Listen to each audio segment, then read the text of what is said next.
I said shit changed. I'm getting money doing big things with big chains in the cutty while I switch lanes. Nowadays, everybody got a nickname. This shit crazy. Steph Curry had a nickname. In this episode, I'm going to talk about the movement and pathfinding system in Permafrost Engine. In the first part, I'll talk about how I got the units to move together as more or less a cohesive group. And in the second part, I'm going to talk about the pathfinding system and basically how I'm going to talk about my approach to pathfinding of large groups of units in a very large map that also has dynamic obstacles and all the algorithms that were involved in addressing this problem. So as you can see here, when I select a group of units and order them to move around, they kind of stay together as a group, and they kind of have a sense of cohesion about them. And the way I've achieved that is by applying flocking behaviors that were invented by Craig Reynolds. And basically there is no global planning for all these units. The way it works is that every single unit looks around itself in a small radius, and it attracts towards the center of mass of units that are nearby and going to the same destination. And in order to not overlap with nearby units, it also repels units that are nearby.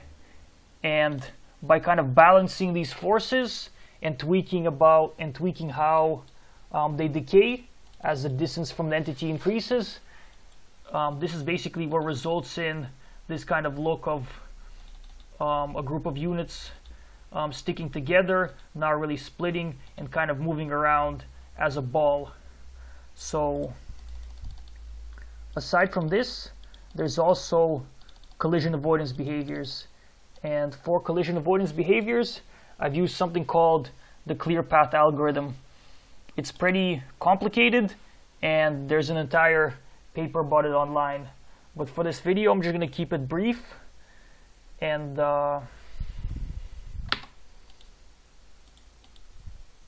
kind of do a quick showcase like this. So in a nutshell, what the algorithm does is it looks in a small radius around every entity. It detects all the other entities that are currently in motion, and based on the velocity of the current entity and the velocities of all the other moving entities, it picks a new velocity for the current entity that's most close to its existing velocity, but that will also minimize the chance of collision with other entities. And let's take a look at how this looks like when we apply it to a large group of units. And here in this example, I'm going to take these two big armies and just make them mash into each other, and let's see what happens.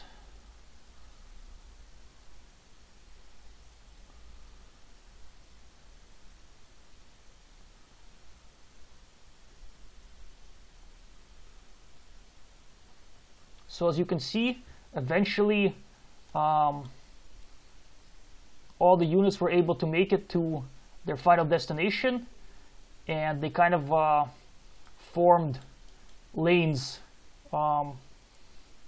And in a similar fashion, if they were to come from all four directions, then they would form sort of a vertex, and they would still be able to make it to their final destination.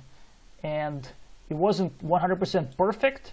They still huddled around a little bit, but ultimately these big groups, they were able to pass through each other and make it to their destinations. And I think you can imagine in older games like Age of Empires 1 or something like that, there's no way this would have happened. The units would have just kind of deadlocked and become stuck and would have been like smashing into each other for a very long time. So this is definitely a lot more smooth than that. So in the next part of the video, I'm going to talk about the actual pathfinding. So I'll start off the second part by talking about how the map data is actually represented within the engine. So the first detail is that the map is actually made up of chunks, and these chunks are strictly an implementation detail. There's something that should be completely invisible to the player, but they're very helpful for modeling the world in the code. And the next detail is that the chunks are connected to one another by portals. So anytime when a set of units can move from one chunk into an adjacent chunk, there's going to be a portal. And these blue squares here, they represent the portals, and the green lines represent the shortest path from the center of one portal to the center of every other portal within the same chunk. And the purpose of this data is to basically be able to perform coarse-grained pathfinding. And what I mean by that is these portals and distances between portals, they're just a more abstract way of viewing this map here. And for efficiency, every time we find a path, we start off by doing A-star pathfinding on this portal graph. And during that, we find all the chunks that lie along the path between our source and destination. And once we have this set of chunks, we do more fine-grained pathfinding on these chunks. And the more fine-grained pathfinding, it's more precise, but it also takes more calculations. So as you can see, even this map is fairly large, but other maps can potentially be, hundreds of chunks in size, and it would be too expensive to basically do pathfinding on the entire map. So by using this technique, we basically restrict our map size to just the chunks that are along the path. And similarly, using this data, we can quickly, do things like discriminate areas that are completely impassable. So aside from this portal data, there's some additional data associated with the map. Here is a field that basically tells us which tiles are passable and impassable. And this field is generated during map loading time, and it stays static throughout the entire game session. And this field is generated by basically looking at all the objects that are marked as static and masking out the tiles under their hitboxes. And only after this field is generated do we go generate these portals here. And that's the reason why here, even along, say, this edge here, there's 4 different portals instead of 1, because these static objects kind of split these openings into pieces. And these portals also, they since they're generated based on this static data, they also are static. But in addition to this one static field, we also have another field that keeps track of all the dynamic obstacles. So these units, the stationary units, they're one example of dynamic obstacles. Also, walls and buildings are other examples of dynamic obstacles. These ones are just kind of decorations for now, but in the gameplay, the user-built buildings are going to be part of this field also. And the purpose of this is to basically be able to block these portals here. So these units, by just standing here, they're able to these red portals to mark them as impassable. So now we know that these units are not able to traverse anywhere here because these portals are blocked off. But as they move, the portals become unblocked again. And another reason for this field is to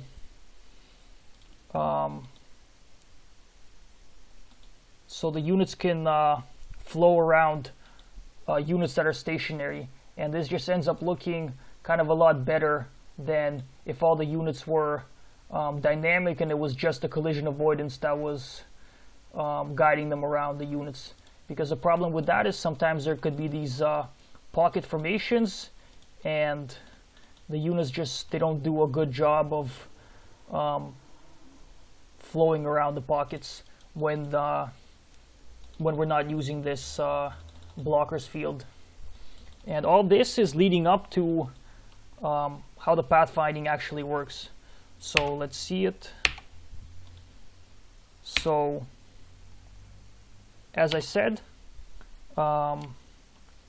first, so the pathfinding uses flow fields, and as I mentioned, the flow fields are only generated for those chunks that are on our path from the source to the destination.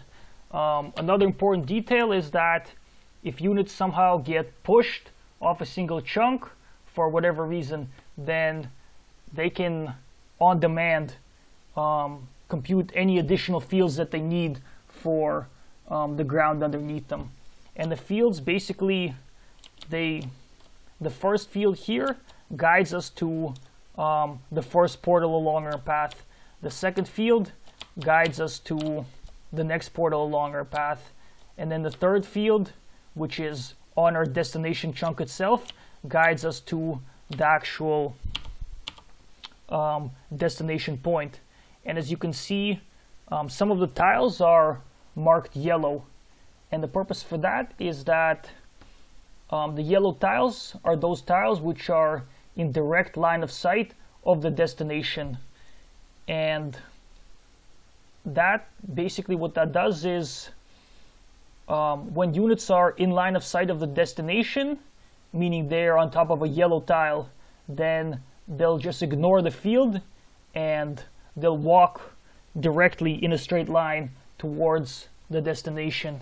And this just kind of makes the movement look a lot better around the destination.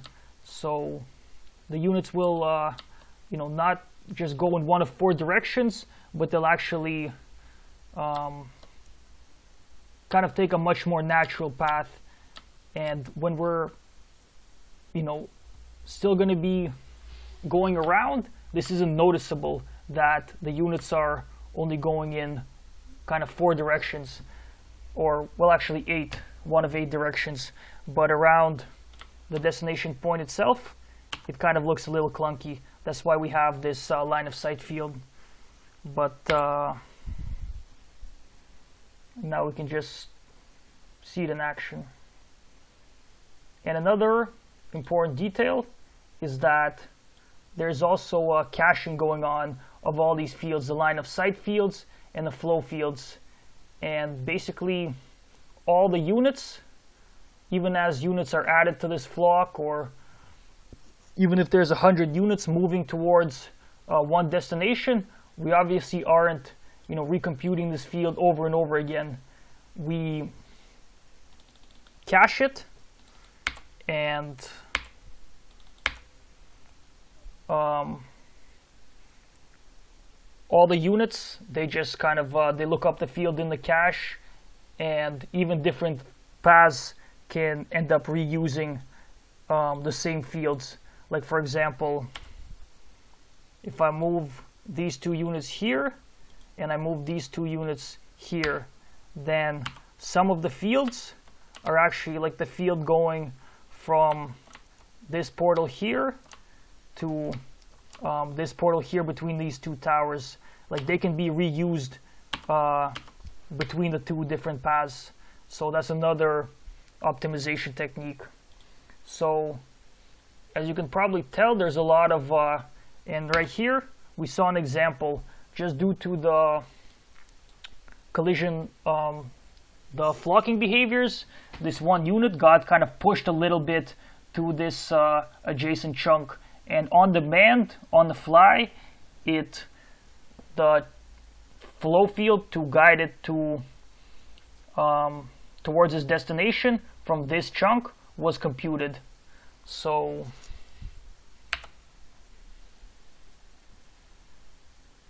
yeah, there's a lot of moving pieces at play here, and all this code is basically just to enable, large groups of units to, move around on a large map, and to kind of let all this be efficient. One final detail that I'm going to talk about is how does combat fit into this field system. And I guess a picture or a video is worth 1,000 words, so let's see it in action. And we can see here is that there is we're using the exact same field system to guide the goblins towards their enemies, which are these barbarians here. And basically the way this works is that these tiles under the barbarians, they become targets for the field, and we generate a field that guides enemy units towards their target. And as the barbarians start to move, the previous field is invalidated and a new field is computed in its place. And this basically is what allows the goblins to make a surround like this, or more or less a surround. And this kind of idea of using a field to guide units to their targets, I have more plans to use it for, say, the resource gathering system. When I have a lot of units and say they're mining, wood and gold and things like that, then the trees are going to be their targets, and then similarly, like, large gangs of units can move towards their trees. So this wraps up this video. Just a reminder, Permafrost Engine is open source. You can check it out on GitHub, and in a couple of weeks or less, I'm going to be dropping a trailer. I'm going to be announcing my game and dropping a trailer on this channel, so subscribe to stay posted. A whole lot of shit to change, but I'm the same old nigga. I'm the same old nigga for the money and the fame. It won't change my niggas. It won't change my nigga. A whole lot of shit to change, but I'm the same old nigga. I'm the same old nigga for the money and the fame. It won't change my nigga. It won't change my nigga.